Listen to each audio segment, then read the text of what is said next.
Alright, so this is the cute little Le Creuset that my sister got me for Christmas. And the first thing I thought when I opened it up was, oh, that's going to be perfect for individual chicken pot pie.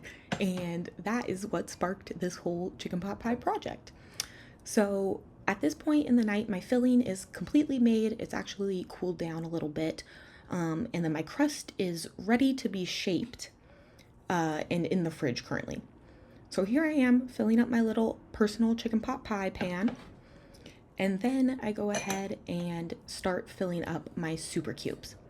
So the scenario when I go to heat these chicken pot pies up from the freezer is that I will take a cube out of my super cube.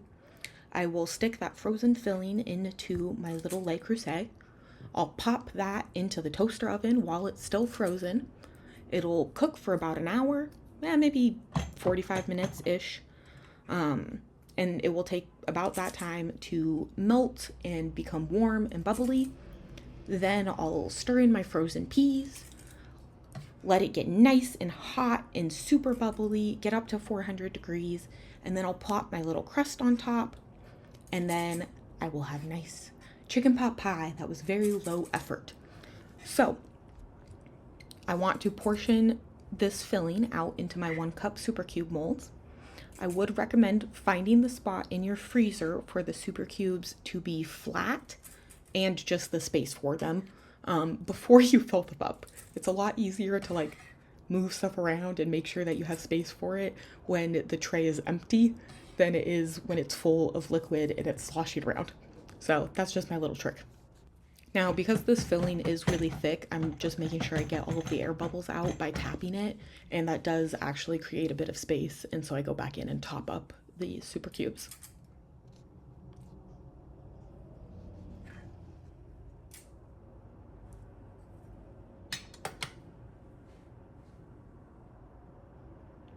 Alright, so there's my super cubes, full of my nice chicken pot pie filling. And I had just kind of a random amount left over, so I didn't want to fill up only 1 cell in my other tray of super cubes and then have 3 of them be empty. So I just went ahead and stuck this filling in a glass Tupperware, and then that way it's just a different shape. It's really all it is.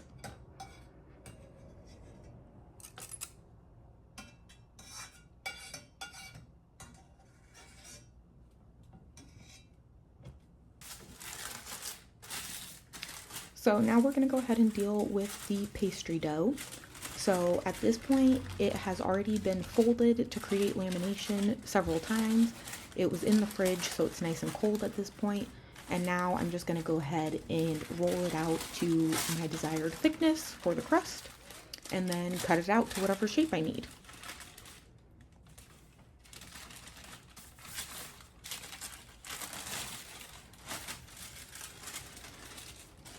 One other thing, the measuring cup and mason jar that's on the stove, that is the rest of the chicken broth. Off camera, I just went ahead and strained it and put it into a jar for storage.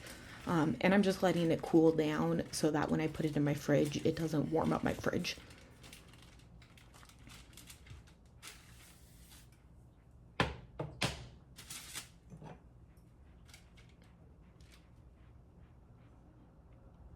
So at this point I see I'm only going to get 2 pieces of crust from it if I leave it that thick, and I decide it's a little too thick and I'm going to spread it out more. You can really see how tired I'm getting at this point in the night. Also, if you guys see me laughing to myself, that's because I'm listening to a podcast. I just only have one headphone in and it's in my right ear, so you can't see it. But I promise I'm not hallucinating.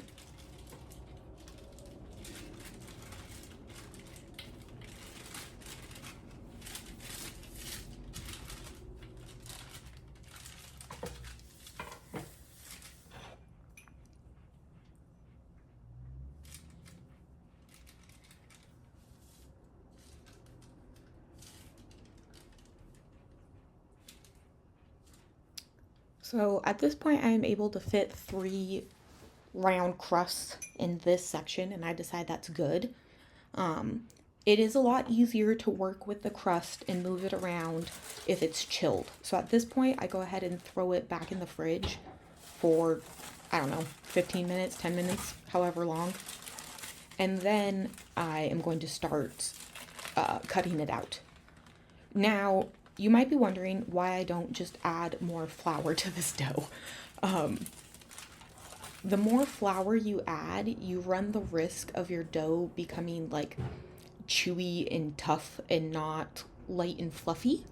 So, if you can, it's always best to avoid adding extra flour, and then the flour you do add, keep it as minimal as possible. And since I know I'm gonna have a lot of scraps in between the circles, and I know I'm gonna be rolling this dough out again, I don't want to add more flour because then whatever dough I roll out the second time, it's going to be less quality than the first one. So I do choose to just kind of struggle through the dough being sticky. And then at the very, very end, right before I flash freeze the crust, that's when I go ahead and add a little bit of flour.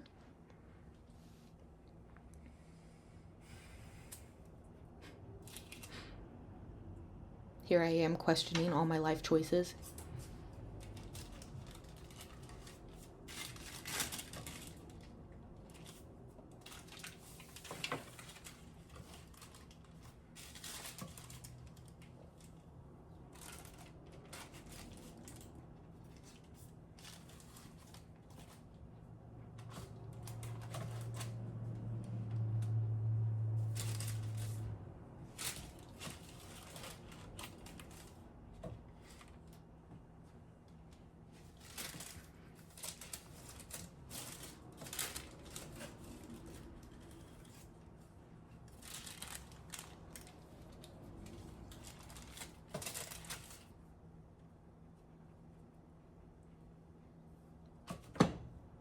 So here I am just kind of smoothing out my little circle, trying to get it back into a circle shape.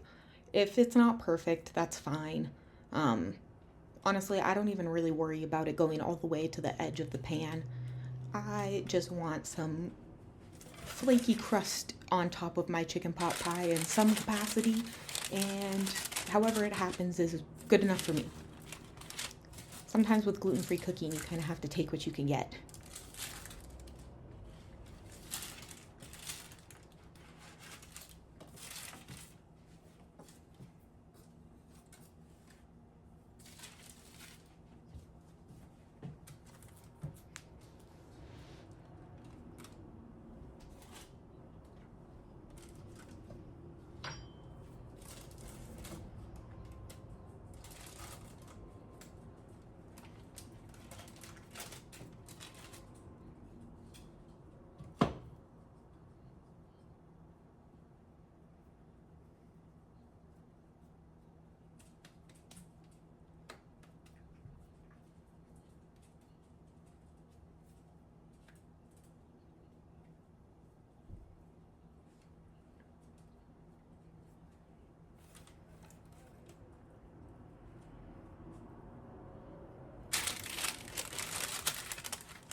Right, so there's my two little crusts that are going to be frozen.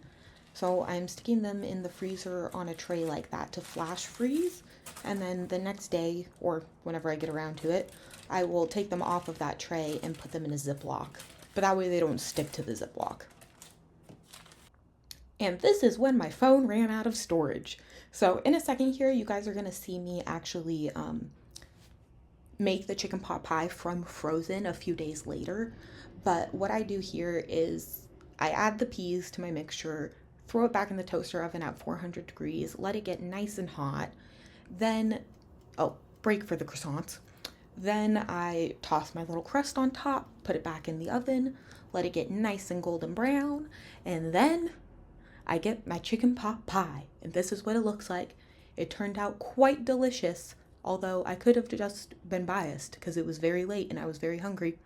And I finished at 1:42 a.m., so woohoo! All right, now this is a few days later. This is when my mom is in town, and she asked for chicken pot pie. So I oblige her, And we're gonna go ahead and make it in my little Le Creuset. Because we're planning on sharing this, I do try to squeeze 1.5 cups into the baking dish. If it was just me eating it, I probably would have just done 1 super cube, and that would have been more than enough.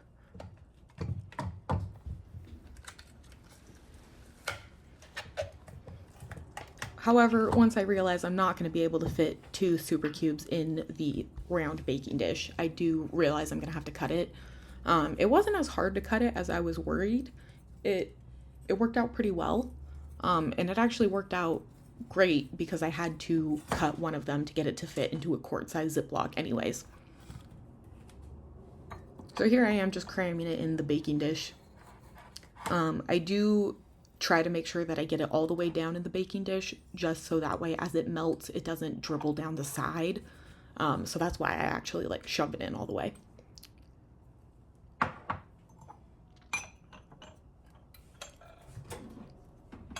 All right, so then it goes in the toaster oven. At this point, I think I have it on like 300 degrees, and I let it go for anywhere from an hour to 45 minutes. When I have something that's frozen, I do like to start the oven off at a lower temperature and kind of let everything come up to temperature together. That way you just have a little bit less risk of shattering your baking dish, because it's really hot on the outside from the oven and really cold on the inside from your frozen food. So at this point, the toaster oven is set to either like 250 or 300. And this is where I am Tetrising, trying to get my super cubes to fit into the quart-size Ziploc. It doesn't quite work, so I end up cutting it again to make it fit.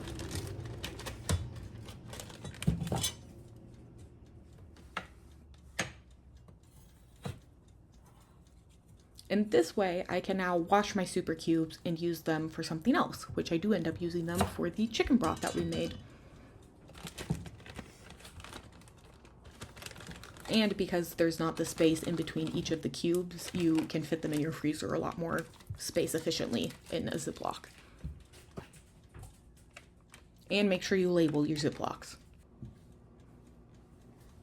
All right, so at this point, it's been about 15 minutes in the oven. I'm not expecting it to be fully thawed, but I want to make sure I go and give it a stir.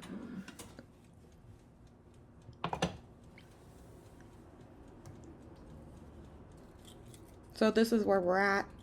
Definitely still have a few big chunks. But I go ahead and flip them around a little bit. Make sure that nothing's burning on the bottom. And then we toss the lid back on and it goes back in the oven.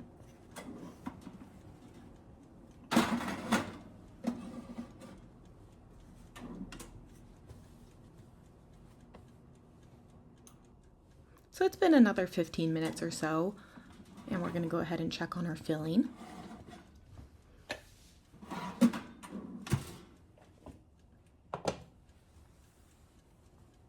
At this point, we're fully liquid, which is great.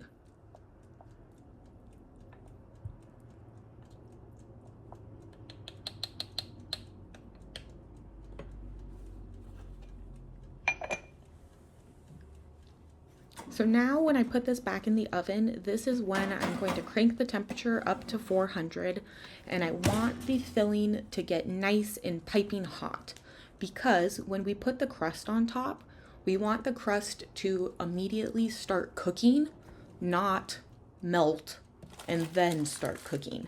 That's how you keep something nice and flaky. So we really want the filling to be bubbly, and you're gonna see here in a second when I take the lid off. Hopefully.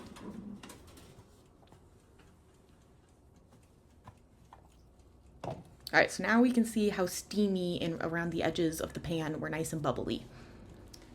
Now, the reason I add my peas so late in the process is just because I really don't like peas to be like mushy.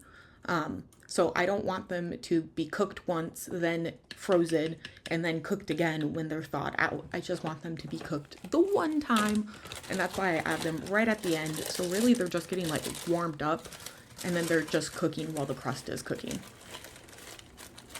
So I just add maybe like 2 tablespoons.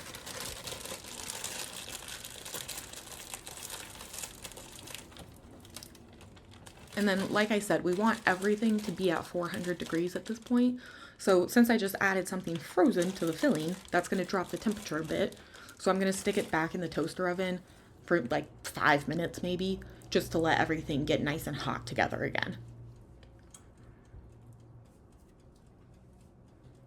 Now at this point, I still haven't actually packaged up my frozen crusts. So I go ahead and just label a Ziploc, and then I'm going to go grab my frozen crust, and then there it is, flash frozen, so nothing's going to stick together. One of those round crusts I'm going to use for the chicken pot pie that is in the toaster oven currently. And the other one is just going to go ahead and get frozen for later. Which I did put both of them in there, and I have to go grab one of the crusts back later.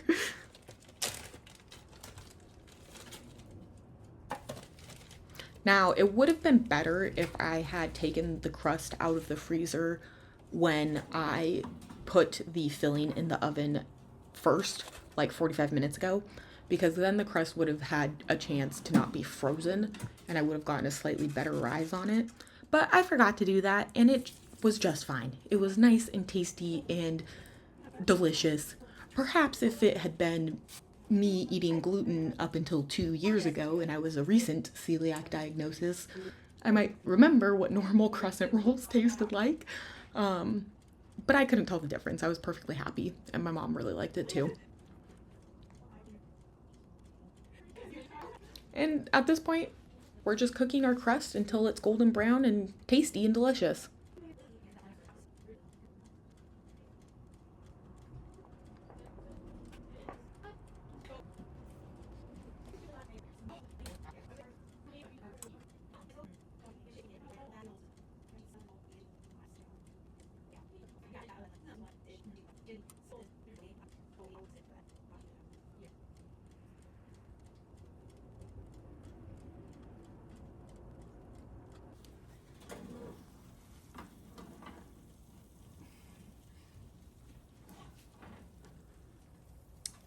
Maybe let it go for a minute too long, but that's all right. It's still very, very tasty. And there's my little chicken pot pie that me and my mom got to share, and it was quite delicious. And we were happy campers. So thank you for watching. Um, this was a really fun recipe to make, and I hope you liked it. And again, I am Lovey, the girl without gluten.